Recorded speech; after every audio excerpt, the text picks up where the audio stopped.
I think the FBI was trying to make an example of Marcus, but I think they bit off more than they could chew.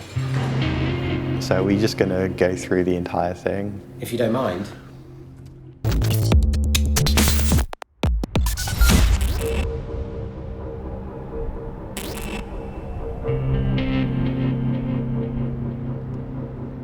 The Wannacry event became apparent within minutes of me pitching up for work on that day. I went into the office to make a coffee and put my bag down, and people at their computers showed me a screen. We were talking about it, everything had gone down. Within minutes, we realized by talking to people and listening to the news that this was more than a local problem. It was something that was affecting a big part of the NHS. 39 hospital trusts and GPs in Scotland and across England have had to cancel routine operations, send patients home and divert ambulances. All the computers have been stopped. We're not sure whether the doctors can see you. There's no appointments apart from emergency appointments. I first heard about it actually when I was in the middle of my clinic, and at that point that was about 4 p.m. I think 16 organizations had been affected. By 11 a.m. I think we got some screenshots from the affected machines, the famous red screenshots. This ransomware takes over computers and demands $300 in Bitcoin for people to get access to their files again. Well, the 12th of May 2017, we're in the middle of a general election in the United Kingdom, but coincidentally I had actually been trying to contact my own GP to make an appointment for one of my children, and they were saying, well, we can't access the systems at the moment. I just thought, oh, they've got a problem locally. And I didn't realise until later how serious this had been. I've just chaired COBRA to ensure that we have a cross-government response to this virus attack. This has been an international attack. It's impacted 100 countries. It looked at first like an attack just on hospitals in the UK, but it's now becoming clear that this malicious software has run riot around the world. We woke up on the East Coast trying to scramble and understand what was going on. We didn't really know what was happening. Wannacry's ability to spread itself is why it is so problematic. Unlike most malware, it doesn't need you to click on an infected email. It spreads using a vulnerability in outdated versions of Windows. It just seemed like one day in May, the internet is suddenly on fire and there's this unstoppable worm infecting hundreds of thousands of computers and growing indiscriminately, spreading from continent to continent with no signs of stopping, getting worse by the hour. In that moment, it was like, oh crap, what are we gonna do?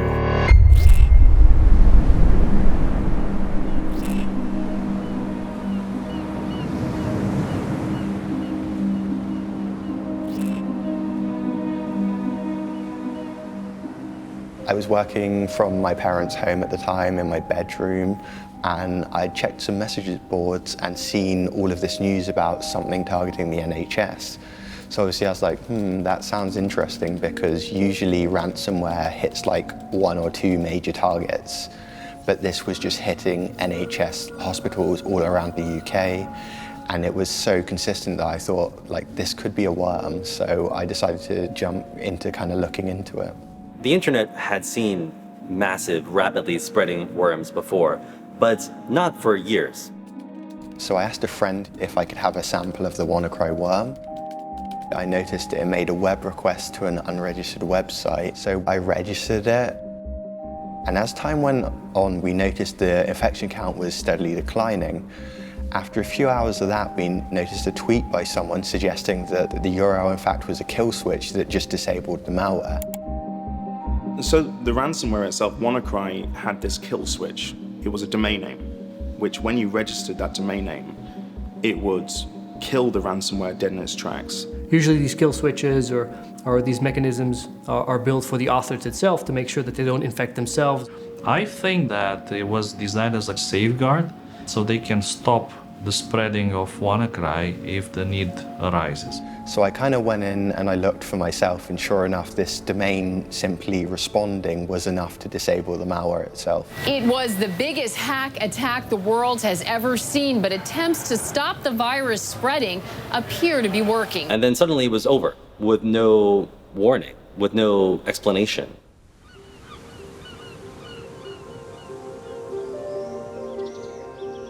So I believe I woke up on, I think, Sunday morning to see my face across a 2-page spread in the Daily Mail, which is the biggest newspaper in the UK. And after that, things kind of just went off the rails. No one really knew who he was or what his name was. He went by this online handle malware tech, and he would publish vulnerability research and reverse engineering blog posts, and everyone knew his work. But it was only after the ransomware attack happened when the media essentially doxed him, and they published his name and photos and even his home address online for anyone to find. After that, things kind of just went off the rails. I had journalists turning up at my house to interview me. I had all kinds of media queries in every inbox I had. Yeah, so I've had people sort of inundating me with messages thanking me, saying that I'm a hero. I mean, I sort of just registered this domain for tracking, and I didn't intend for it to like sort of blow up and me to be all over the media. I was just sort of doing my job, and I don't really think that I'm a hero at all. A lot of people in that security community are private. And so his personal life, everything about him was exposed in that moment. So while it was great and he was a hero of the day, I don't think he wanted that. So yeah, we're just pretty much business as usual, except I have not had any sleep in 3 days. So long as the domain isn't revoked, this particular strain will no longer cause harm, but patch your systems as soon as possible, as they will try again. Although we'd actually stopped the malware, there was a lot of other things that needed to be done. We needed to notify people that their networks were infected. So I was working all week, and I just kind of asked my mum to politely tell anyone who turns up at the door to go away. Still seeing more than 100,000 unique IPs per day connecting to our sinkhole. Even after Marcus registered this domain, his work wasn't really over. For weeks afterwards, all manner of hackers were attacking the domain with distributed denial of service attacks that try to flood it with junk traffic and knock it offline. Who knows why? So he had an active role in protecting that, and that put him in a hard situation. So there was a lot of pressure. If any of them had succeeded with one of these cyber attacks, and that domain had gone offline, then Wannacry could have restarted and begun infecting machines all over again. It was so important to keep this domain active, even to this day. The moment that the domain name goes down, another outbreak will just happen again. We are very pleased to welcome our illustrious team of witnesses here this afternoon. How can you be sure that the virus has been eliminated from all the NHS systems? Well, I don't think we can guarantee that the threat has gone away. We were very concerned to learn, partly during the Wannacry incident and afterwards when we were looking at it, that the NHS was really woefully underprepared. None of the NHS organisations that were inspected had met the standards set by NHS Digital. That was dismaying, to say the least. Can we guarantee future security? No, we can't. Just like every other organisation, cyber attacks and cyber crime are a fact of life. I think that Wannacry could have been so much worse. We got away with it relatively lightly compared with how serious it could have been had it not been for an individual who was able to switch it off by, good luck, good skill and good fortune.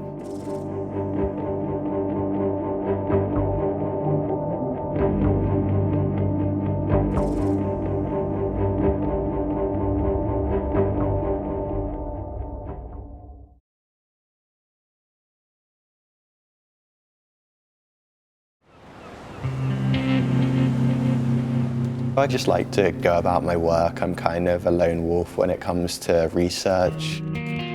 So the fame really just added to stuff I didn't need. I just felt like I would have preferred that the whole Wannacry fame never happened.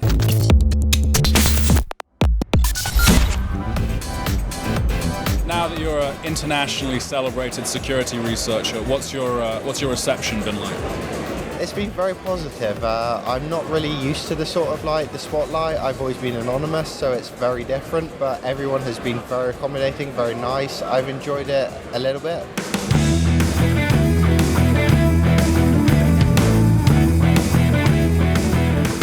After Wannacry blew over, I went on vacation in Vegas for a hacker conference.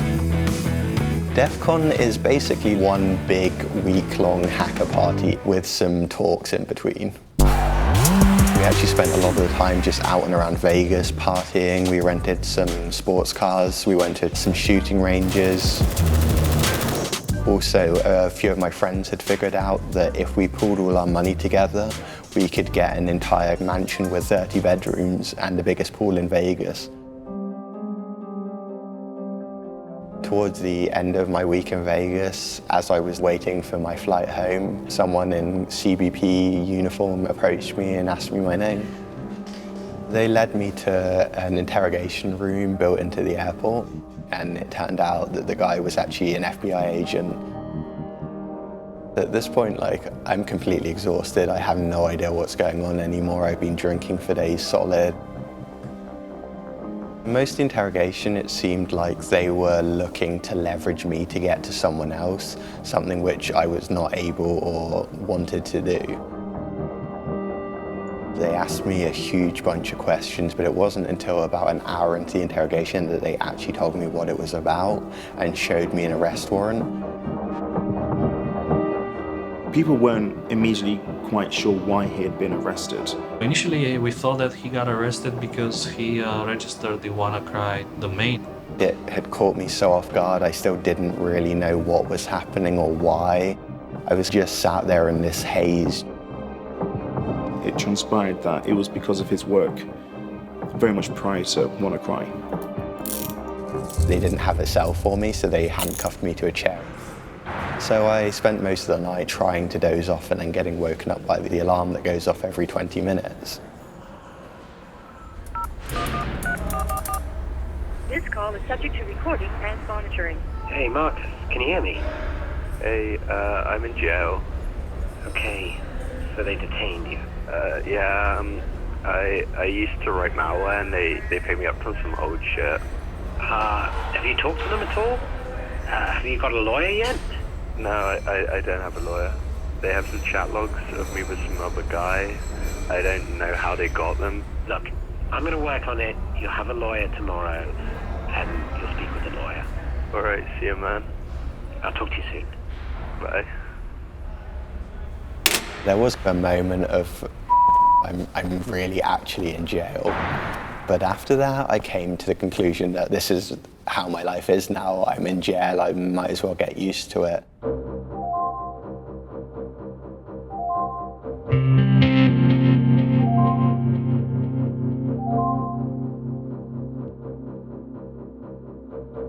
It didn't take long for an indictment to drop, and he was accused of creating the Kronos malware.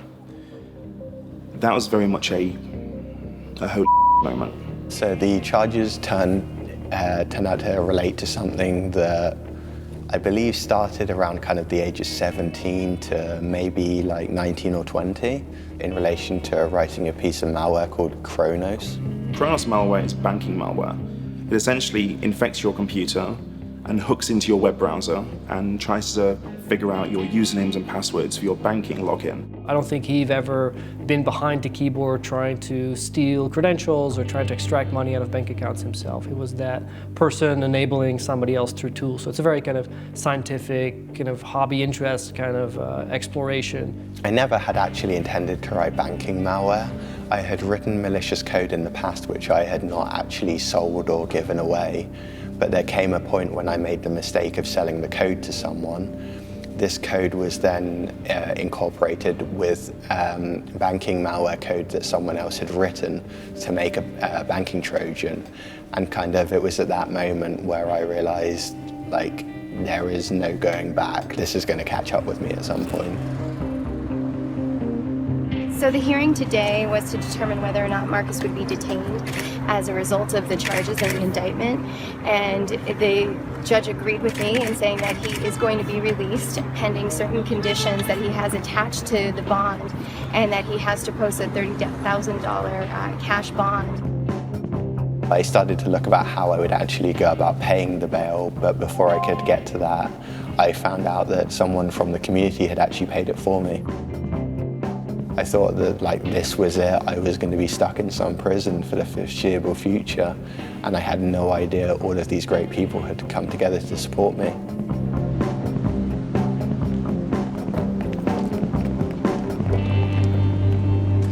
I had mixed feelings about the case.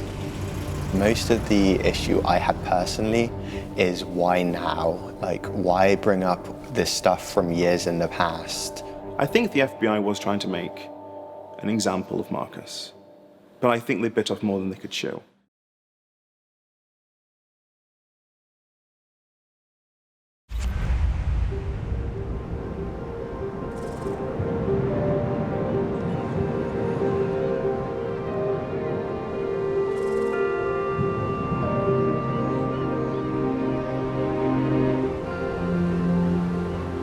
I was born in the UK and I spent all of my life living there, and other than a couple of conferences, I had never really even been abroad.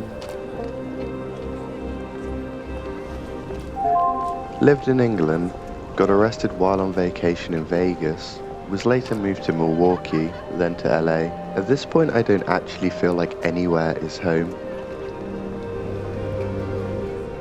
That 18-month period where Marcus was in this immigration black hole, he wasn't able to leave the United States, he wasn't able to work.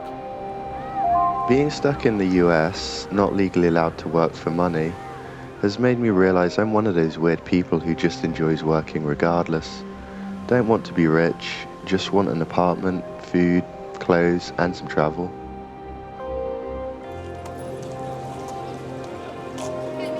I was based in the Venice area, and I'd begin to love this area of LA.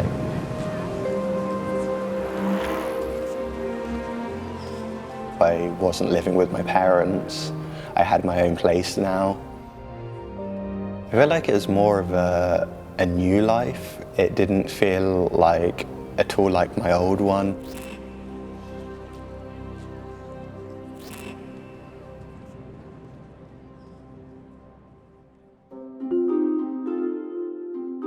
The security community very much rallied around Marcus. A lot of people weren't sure whether he had done the crimes that the government was alleging, and some people were adamant that he was innocent. And at that point, he'd pleaded not guilty. Me and my team of 3 lawyers, we were going to fight a lot of the charges because most of them I did not agree with. So I wanted to actually go to trial and fight all of the charges. Marcus Hutchins is a brilliant young man and a hero. He is going to vigorously defend himself against these charges, and when the evidence comes to light, we're confident that he will be fully vindicated. There's been voices in the community for him and let's say and against him, but I think if we're honest, then our whole community is made up of people on the good side of things and on the gray side of things, and sometimes on the bad side of things. I started out very young learning about the security and hacking aspect of technology, and back then there wasn't a lot of the kind of good side around. As with any skill, being able to practice for thousands of hours on a certain thing can make you the best at what you do. And so if you're a security researcher, you're going to have to practice and practice and practice before you're good enough to play in the big league.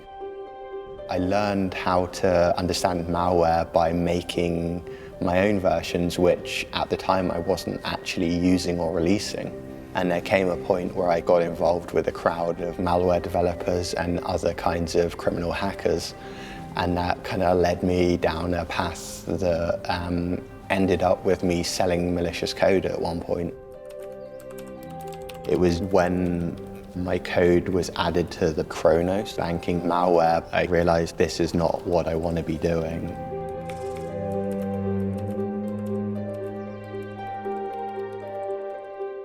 After I was arrested, I got quite a lot of people privately reaching out to me to tell me, like, yeah, I did the same kind of things you did in your past, but it never caught up to me. So I got the impression that there was a good percentage of people in the industry who had like a less than white past.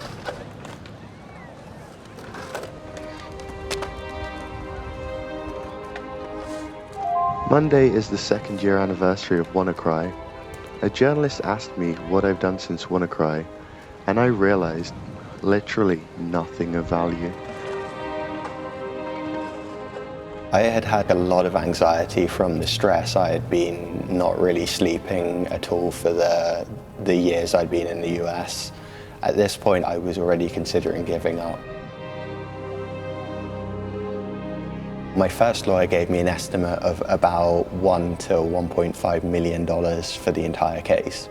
I knew I could not fund that kind of legal defense, and I just figured, then I'm going to just have to fold. 2 months before trial, I decided to take a plea deal.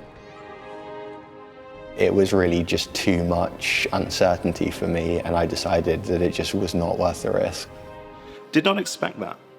Did not expect that. I genuinely thought he was not guilty.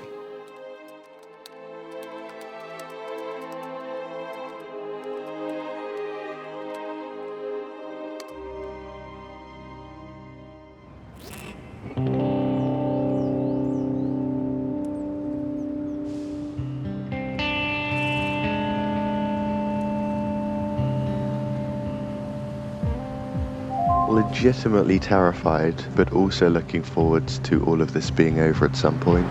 He's going to be sentenced today for creating and selling the Kronos banking malware. You know, seeing him sent away to prison when he's got so much to offer is going to be quite a sad day. Heading into court now. No matter what happens, I love you all. I appreciate the fact that one might view the ignoble conduct that underlies this case as against the backdrop of what some have described as the work of a hero. It was a very tense situation in that courtroom. I think there wasn't a single person in there who thought for a second that he was going to be able to walk out of there. You could be 140 IQ and have all the requisite talent to do great things, but commensurate with all of the ability to do those great things is the ability to acquire the most important of traits, and that is the exercise of good judgment. I was shaking. I think I sweat through my t-shirt and through my blazer. I did not know how to feel. It just felt like kind of everything was coming to an end, but not in a good way. There have been millions of individuals whose credit ratings have been affected as a result of hacking of systems. And it's going to take individuals like yourself to come up with solutions. The judge understood every nuance of this case. The judge took a very kind of broad view of the entire circumstances rather than just the case at hand. He weighed up my past work helping security. Marcus Hutchins turned the corner with regard to any further conduct that would be remotely connected to what led to the charges in this case ever occurring again. We are thrilled that the judge today recognized Marcus's very important contributions to keeping the world safe and let him go home a free man today.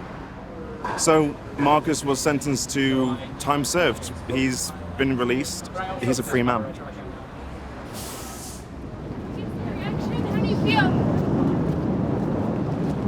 Just thank you to everyone who supported me and the judge for his lenience. He's got to follow this.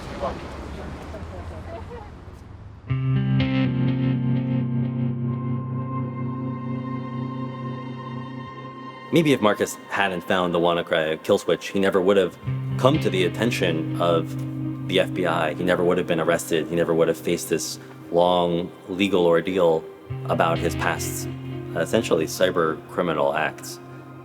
But on the other hand, saving the world from Wannacry is what allowed him to walk away free in the end, thanks to one judge who understood this series of events and the kind of ultimate equation that put him on top in terms of the good he'd done versus the harm. He not only saved the world from Wannacry, but he saved himself in a way. I think today I share absolutely nothing in common with the me back then. It feels almost like a completely different person. It's only that once you grow older, you realize what actually is right and wrong.